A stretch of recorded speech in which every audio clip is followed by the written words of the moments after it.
Hey y'all, welcome back. My name is Jessika.lockett. I am your favorite lock girl on this side of the internet, and today I am back with a lock myths video, more specifically a Microloc myths video. Just addressing some things that people have asked me, said to me, assumed over the past like 15 or so years that I have had locks. Number one, that's not your hair, that must be extensions. No. So I got my first set of Microlocs when I was around 10 or 11, between 09 and 2010, right? So no, girl. No. Microloc extensions were not really a thing then. I know traditional lock extensions have always kind of been a thing, but then Microloc extensions were not really a thing as far as my knowledge. So no, everybody does not have extensions. Yes, black women's hair, black people's hair in general grow. Our hair does grow. Our hair grows. And no, this is not extensions. And no, just because my hair is long or was long or whatever, that does not mean I've used extensions.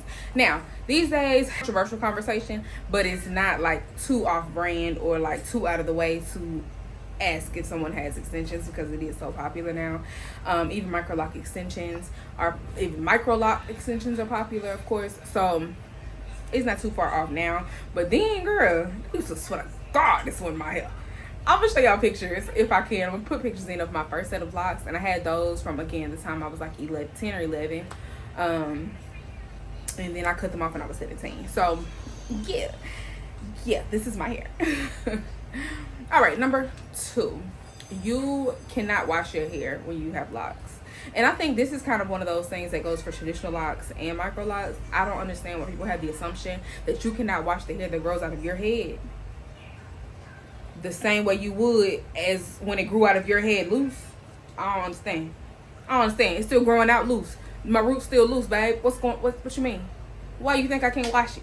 You can absolutely wash your hair. However, with Microlocs, in the beginning phase, before your locks are mature, I, as a loctician, highly recommend that you braid in bands to wash your hair. So that includes braiding your hair, plaiting it all the way down in about 6 to 8 plaits. If you have shorter locks, do more.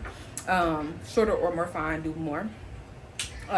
Plaiting them up all the way down, putting a rubber band on the end, washing, focusing on the roots, allowing that shampoo to flow down.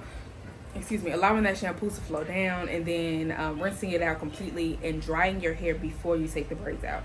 That is how I recommend washing your hair when it's first locked, before it's mature. But other than that, I don't understand where the can't wash hair came from. Girl, that's nasty. Anyway, number three, interlocking snags your roots and pulls your hair out over time. No, ma'am, it does not. No ma'am, no ma'am, no ma'am, no ma'am.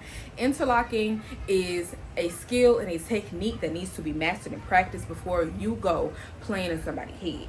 Now, I can't say that. So, improper technique, for sure, can pull your hair out and cause damage, things like that over time. However, interlocking as a whole, no, it does not equate to damaged roots or hair. Number four, I think, you can't style your hair. Girl, what? Exhibits. I'm hoping I'm able to put exhibits here. What do you mean? The styling is endless when it comes to locks, especially Microlocs. Microlocs are more versatile. It replicates your loose natural hair a lot better just because they're smaller. But either way you go, you're able to style your hair. You're able to put things over your locks as protective styles, if that's what you choose to do. You're able to do so many things with your locks. So I don't understand where that comes from. But girl, knock it out. Number five, you can't go swimming. Yes, you can. You're able to go swimming with your locks. I always recommend using a swim cap regardless, but you are able to go swimming. Again, in that beginning phase, you want to make sure that you're braiding and banding your locks, and then shampooing thoroughly. I mean thoroughly. There is a shampoo that I recommend that is good for post-chlorine. I think it's Paul Mitchell. I can't remember the number though. It's Paul Mitchell something. I'm gonna put it up here. But yeah, I recommend making sure that your hair is braided, or that you're using a swim cap. The chlorine is damaging, it is drying, it can cause all types of different things, especially if you're in the pool frequently. However, you are still able to swim, you're still able to get your hair wet, you're still able to do all of these things. However, just follow the guidelines that your loctician recommends, especially within the phases that you're in, especially in that beginning phase. Just so you don't cause any slippage, need for repair, damage to your locks. But yeah, once you're mature, you're a girl, you just flowing in the wind. You can do whatever you want to. I'm not mature yet though. So I gotta sit down. Number 6. Now this kind of flows back into that washing myth.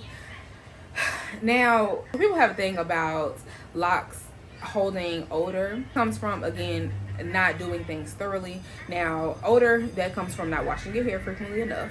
I recommend washing your hair every 6 to 12 days. You know, especially if you sweat in your head, if you do things, all this stuff, I recommend washing your hair frequently. At the max, every 2 weeks. But wash your hair. Don't wait to wash your hair, girl. Wash that scalp. Wash it. Jesus Christ. Look, y'all not washing your hair. When you do wash, you want to make sure that you are drying your hair thoroughly. Let me see.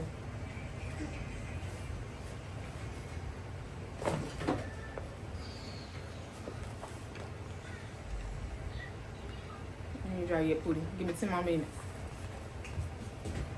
You scratched your head. You scratched the back of your head.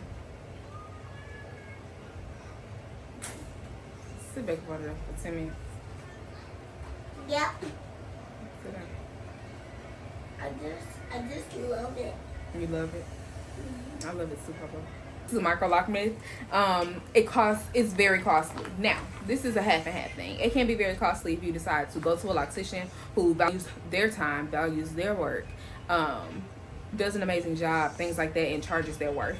That can be very costly. However, if you choose to do it yourself, which is an option, especially if you are okay with doing your own hair, if you've been doing your own hair for quite a while, even if, you know, in this loose natural state, if you are okay with lifting your hands up, girl, if you okay with broke arms, you can do it yourself.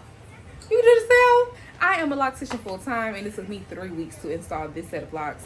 Now, obviously, that's in between my baby, that's in between me doing my clients every single day, that's in between me traveling, all these things. So I had a lot going on within those 3 weeks, granted, but if you set aside a good 3-4 days, you can complete this. And I'm going to figure something out as a way to assist with the install process for DIY lockers. If that's something that you choose to do to avoid the cost associated with that install, absolutely. And then with maintenance, that's something that you can learn yourself. I also teach that, so if you want to learn that from me specifically, you are welcome to book me for a Microloc self-reciting class on the lockshopp.es.me or over at the lockshopp.com. I believe it's on there as well. But either way, one of those, you can find my schedule for booking for classes. And if you can't find it, DM me, girl. DM me. But yes, so you can learn how to do all of these things yourself if you want to avoid the costs associated with getting your locks installed. However, again, like I said, if you choose someone who is who does this full time, who values their time, values their work, who has great work, you're going to pay for that. Something else. Okay, another one. I don't know what number this is, girl. Hey, it's about 10 o'clock p.m. I don't know, but this one is that you have to keep them forever. Now, me as a third time micro locker baby, this is my 3rd set of locks. You do not have to keep them forever.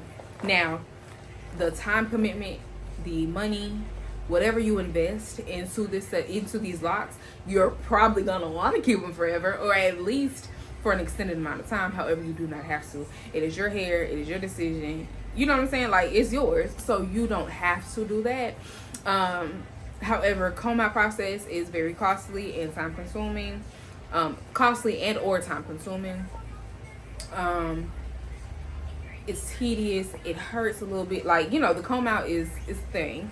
However, you don't have to keep them forever. Again, hair grows. So if you decide to cut them off, exhibit A, and grow them back, you can do that. You can do what you want to do.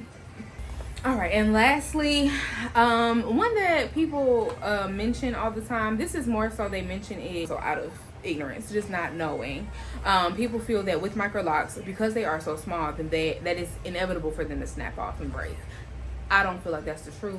I feel like, again, going back to the first thing that I mentioned, improper technique, either with whoever is doing your hair, be it yourself or your loctician, sometimes improper technique, sometimes medication, environment, lack of water intake, things like that, DNA, like things that you may be going through. If you have if you have a family history of balding and you enter into your 60s, and this whole time over the past 7 to 8 years you've had an amazing lock experience, and then you enter your 60s and then your hair starts to thin at the top, you have to look at your family history. You also have to make sure, you have to look at the fact that age changes things.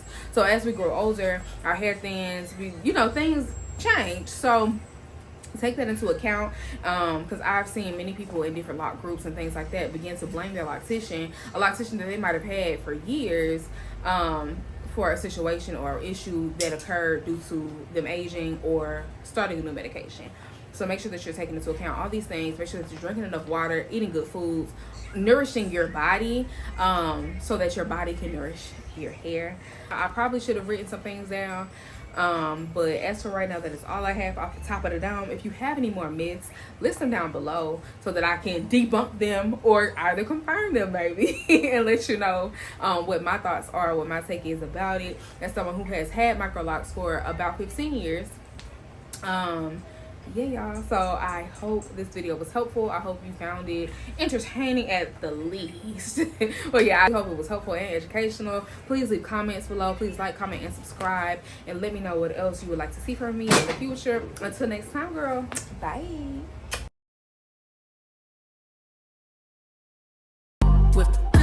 Too classy for this world. Forever I'm that girl. Feed you diamonds and pearl. Oh baby, I'm too classy to be touched. I pick them all in dust. I'm stingy with my love.